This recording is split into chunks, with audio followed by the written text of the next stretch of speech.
stuff in the body, the power seats, the windows, all are controlled by computers now. So I can actually sit there with my computer and I can unlock doors, I can blow horns, I can roll windows down, and never touch a button in the car. I can do it with my computer. That's all my key fob is. That's right. Is a small computer module that talks to my car and cranks it. That's right. So from our vintage days to now, it's insane, man. It's just totally insane. Remember back in the day where you had a plug gauge where you would actually set the plugs and everything? Kept it on your keychain. Yeah, I got one on my keychain. You got one there? I know. But do you still have to use those as much? No, you still use You do, those? but you don't have to do it every 30,000 miles now. No, now you do it 100,000. And you know what? We have a truck in there right now today. I have a truck in my shop with 165,000 miles on it, and it's still got the original spark plugs. Well, I'm at 130,000 miles.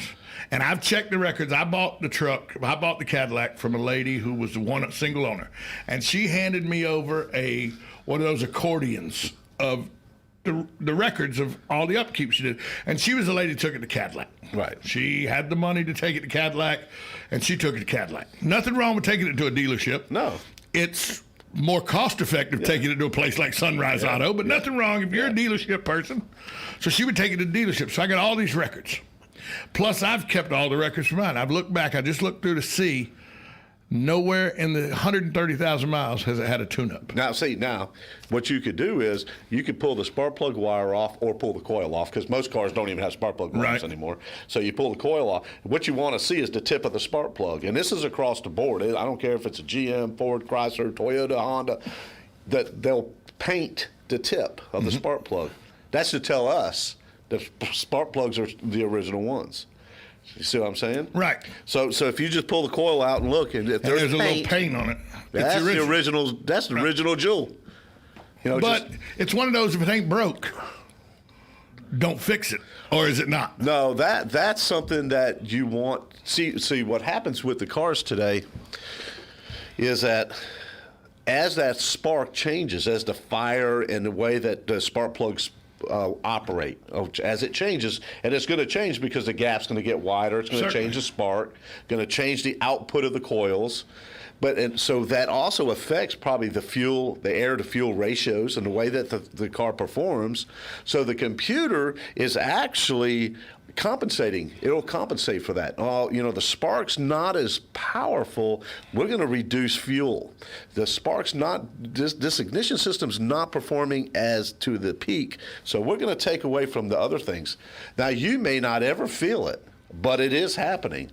That can also lead to like a damaged catalytic converter. It can lead to other things. So that's why it's so important to do what needs to be done at the time it needs to be done. I just recently replaced the water pump because it froze up. The pulling off froze up. Snapped the serpentine belt. Snapped it. Had me where I had no power steering or nothing. I had to try to get it into a parking spot. And you don't know, you forget. It's powerful steering now. A car that never had power steering, you can turn. A car that has power steering and the power steering goes out, it's almost impossible to turn. Yeah, it is. Okay, so that happened. And somebody goes, well, with that happening, that means it's time to start worrying about your spark plugs and everything. That would be a gauge. And I was thinking, yeah, but the car's cranking and everything, but you're telling me the computer will compensate for that. So we every once in a while we had this was a Chevy Impala. It came in on the hook, so it was towed in, no start. Right. So we go and we diagnose it, and we found out, well, the fuel pump's not running. So we go in and we sell a fuel pump. We know that we have voltage to the fuel pump. It's just not pumping fuel. It's not putting out any pressure. So we replaced the fuel pump. And this car still doesn't run. Still not putting out any pressure. No, it's putting out all kinds of pressure, but it won't run. But it won't run, okay. And the reason it won't run is because these cars nowadays have adaptive It's almost like they got a mind of their own. Well, they're artificial intelligence. They got adaptive strategies. So these cars are, because this happened, this fuel pump went out gradually, the computer changed the way it's going to speak to the rest of the management system, the engine management system. And it said it's out, shut it down. And when the fuel pump went completely done, now we're giving it all the fuel that it's supposed to have, and it won't run because the computer has changed the way it makes this car run. So we have to go in and now clear all the adaptive strategies. So so we erase its memory, and we have to give it a new memory. We have to give it a new strategy. Well, let's talk about somebody's memory on the phone. Hi, caller. Who's this? Hey, guys, this is Sonny calling. Hey, Sonny. All right, number one, I got a question. Is with these hybrid cars now, they're making them where they use the battery a lot more. How much would it be to replace that battery? A guy like me that hangs on to the cars until the doors fall off.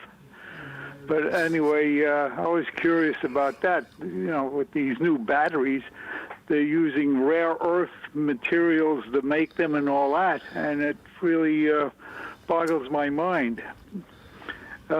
Matt, I'm also reading the ethanol papers, and so far, you said, like, who would want to read about that? Well, actually, it's been pretty interesting so far. But anyway, I'll hang up and listen to your answer. Thanks, Sonny. Thank you. Well, what I've been seeing, I don't do a lot of the hybrid stuff, but what I have seen and where I have been involved in it is I've been noticing that typically that they're about 150,000 miles, then we start having issues with the battery. A friend of mine just replaced all the batteries in his Prius, and it was like 148,000 miles. And they're typically between now. There's an. He spent a little money. Yeah, I was going to say there's an aftermarket company that came out with their version of the batteries, but I haven't heard very many people having good success for long term. No, he went to Toyota and got it where. So he spent about $4,000, $5,000, I think. Almost $5,000. Yeah. So now now.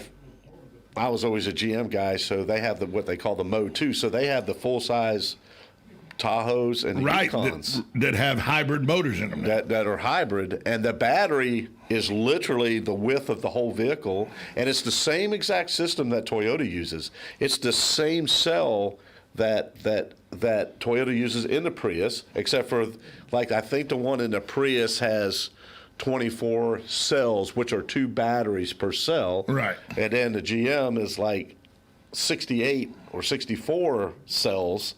And it's the same exact. It's like the same. But it's got to do the work of a Yukon or the pickup trucks. You can't lose the power of a pickup truck just because it's a hybrid. That's right. It's got. Or nobody's going to buy it. That's right. It's got to do the job.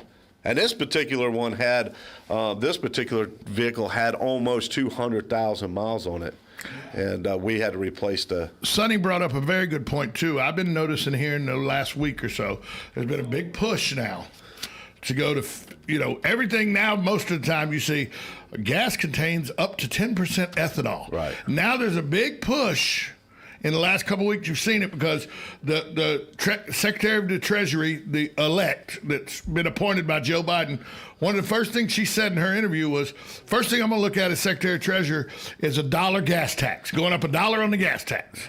And so they're looking at different, and it's because they want to force you to find other alternatives. Yeah, exactly. I understand why they're doing it. They want to force other alternatives. They're not doing it. People go, oh, they're doing it so they can get $1 extra. No, they're doing it to try to force us to get off fossil fuel. By the way, your arguments for against or for fossil fuel, people say fossil fuels are going away. And anytime something dies and the pressure of the earth crushes it, it creates fossil fuel. So I'm not real sure we're going away, that fossil fuel's running out. I'm not. Not real sure it's running out. But anyway, what is the problem with 15% ethanol? Or the newer cars now, can they run effectively on it? Because I'd always heard you run more than 10% ethanol, you stand a chance to burn your pistons up and stuff like that. It's just alcohol. It's not gasoline. It's not petrol. It's alcohol. Right. So which I'm not 100% sure. I'd have to do some research on that. I know we have flex fuel, like Ford calls their flex fuel, GM calls it E85. There are some cars out there that. And you see them in gas stations now. Right. All the Wawas have E85. Yep. So we definitely have the technology to man. But what's going to happen? What's going to happen to us guys that have a vintage car? Yeah. You know what I'm saying? Or I guess that leaded fuel's still available, but it's $6 a gallon. It's ridiculous. You know what I'm saying? And so they're gonna do what they're going to do. We've talked about this a lot on the show when it comes mandated from the government side of it. I am a certified alternative fuels guy.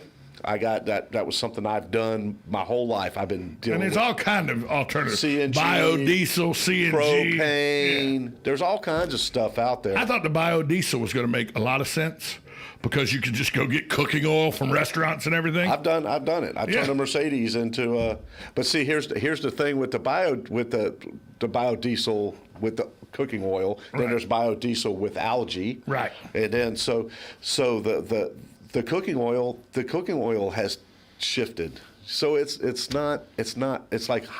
like all those McDonald's, Burger Kings, all these places. It's all hybrid stuff. It's hydrated. Right, it's hydrated. It doesn't work. And peanut oil and stuff. You get peanut oil and stuff. Some of the peanut oil is hydrated and everything, and it's got water in it. It's got so it doesn't work well. So now we're talking about you want to go buy some raw oil. It'd be way cheaper to get the gas. When are we just going to do what Dr. Emmett Brown wanted us to do and just put garbage and all into our flux capacitor and get 121 gigawatts? That's already. I hit 88 miles an hour with this and go with it. I mean, remember at the end of Back to the Future, he come back and says, "No, it's your kids. Hurry up, we got to go." And he's digging in the trash. Marty goes, "What are you doing?" He goes, "Fuel for the car." Yeah, throwing in some banana peels. That would help. That would help. That would. And by the way, rotten banana peels and all, when they get into the Earth's crust and get crushed by the pressure of the Earth and get pushed down millions a year, guess what they become? Oil. Well, go to Ocala, the baseline dump. You remember that flame that shit? Yeah, that's methane. That's methane. That's fuel. You know what they use that? You know what they use that for? To turn the generator that the Curringtons built at the dump to supply electricity for the city of Gainesville. Right, exactly. You know, so there are other alternatives. And ethanol being one of them. And, people say, well, it helps the corn farmers, too, out in the Midwest to do something with their grain. I just don't know if cars are built yet to function on it really well. I don't know. But it just seems to me, in the days that we live in today, Tom, they're going to do what they're going to do. Well, of course. You know what I'm saying? I just don't understand if we can figure out when are we going to go back? Some old technology is actually good technology. Oh, absolutely. When can we go back and put a steam engine in a car that operates with water and solar energy? Well, hey, when my son Joey was in 8th grade, we created a hydrogen fuel cell. We made it. Right. And and the experiment was to push this much hydrogen from this flask to this flask to tell us our hydrogen rate, right? Right. And what is hydrogen? Fuel. That's it. I mean, ask the people on the Hindenburg. It's flammable. It's flammable. Oh, it's very flammable. Right. But exactly. after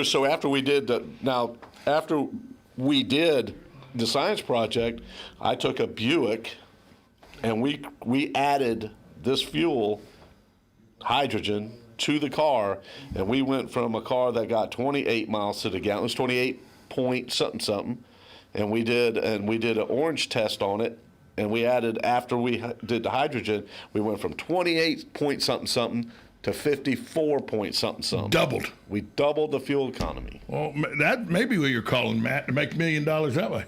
Hey, tell people how they can find out about Sunrise Auto real quick. You can give me a call at 352-690-1993 or visit us at 1800 Northwest 10th Street, right here in downtown Ocala. And remember, you can also sign a petition. You can sign a piece of paper there that's going to be delivered to Congress. Absolutely. And I just want to thank all the folks last 2 weeks ago. The outpouring it was tremendous. We sent hundreds of letters. You get Marion County motivated. Man, that was awesome.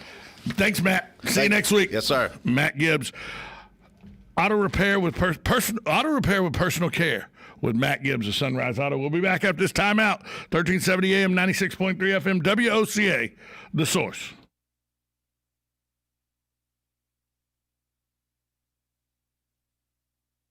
The Paddock Mall Studios. This is WOCA, Ocala, Gainesville, The Villages, 1370 AM, 96.3 FM, The Source. Say Radio News with Lance Pry. Reports are coming in from the Middle East. An Iranian Revolutionary Guard commander was killed by a drone strike along the Syrian-Iraq border on Tuesday. Iran denies the event took place and will continue to look into this.